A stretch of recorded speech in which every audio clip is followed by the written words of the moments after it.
It is 8:25, and as temperatures warm up, the Allegan County Health Department and others are encouraging families to take precautions to prevent illness or diseases caused by ticks and mosquitoes. So joining us to talk about precautions you can take, we have Lindsay Mons, Public Information Officer for the Allegan County Health Department. Good morning to you, and thanks for being with us.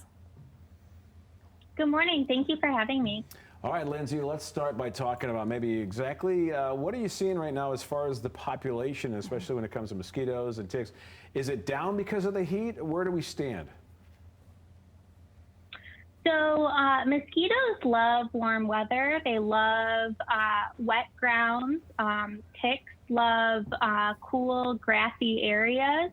So in that sense, we are seeing mosquitoes come out this summer, just like we normally do. And so we want to encourage everyone to take the precautions outside and do everything they can to prevent mosquito bites. Yeah, exactly. And, ways to do that. I know, wearing long sleeves and stuff is a good way of doing that, even though it can be hot, but of course it can be beneficial, huh? Correct. And wearing mosquito repellent that has DEET in it or follows the EPA guidelines for protective mosquito repellent. Also, just doing things around your outside, such as emptying flower pots with standing water. If you have scrap tires around, emptying those from standing water, bird baths, anything where water pools. It's good to get rid of it as soon as possible if we expect a large rainfall or have a large rainfall. So that prevents mosquitoes from breeding and producing more mosquitoes. Mm-hmm. Let's talk a little bit about ticks, because they, of course, carry the Lyme disease, right? And, of course, if you have outdoor pets, they can bring that stuff inside. Correct. So if you have outdoor pets, and you are going outside, you're going for a hike with your pet. As soon as you come inside, do a tick check.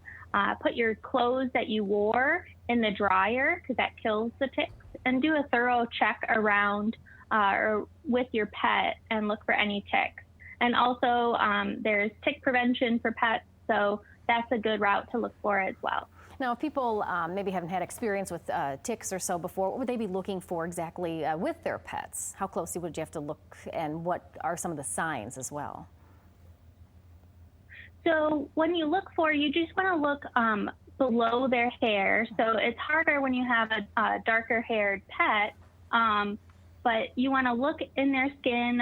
Their legs are common places where ticks will crawl, and you'll just see something potentially lodged or at their hair and hasn't burrowed in yet.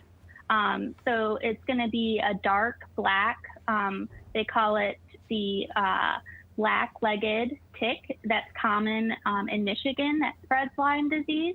And so that's what you'll want to look for. And common places where, because the ticks will crawl, so they don't fly in, they crawl up. So the legs, the stomach, the tail, anything where your pet can be exposed to the ground like that.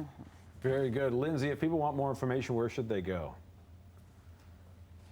So you can go, there's multiple places to look. Michigan.gov/emerging diseases will give you a statewide look at ticks, mosquitoes. They have a surveillance tool where you can look to see if there are any positive cases of mammals or humans that have tested positive for West Nile, for Lyme disease, for triple E, because those are all things that we do data collection for.